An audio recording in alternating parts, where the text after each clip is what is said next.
Alors, est-ce que vous pensez que c'est possible d'entreprendre une démarche de développement personnel et ne pas changer son alimentation, ne pas revoir ce point dans votre vie?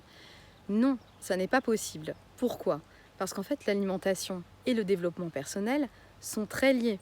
Quand vous nourrissez votre corps, vous nourrissez aussi votre esprit, votre mental, vos énergies, vos émotions. Et tout cela a un fort impact sur tous les aspects de votre vie.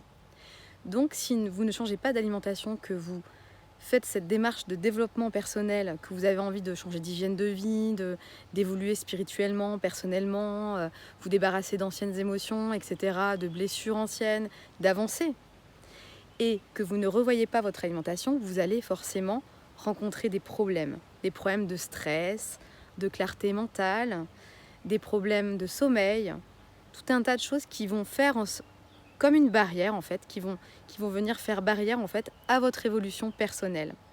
Moi, je pense personnellement, ça n'engage que moi et c'est mon avis, mais en tout cas, selon ma propre expérience, c'est ce que je peux vous conseiller.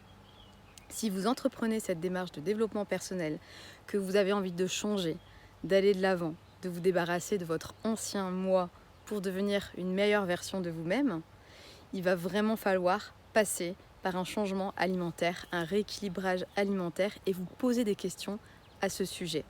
Je pense que c'est vraiment la première chose à prendre en compte.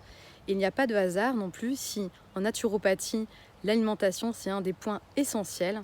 C'est parce qu'on sait que quand on nourrit notre corps, on nourrit aussi tout le reste, les émotions, le mental, les énergies, etc.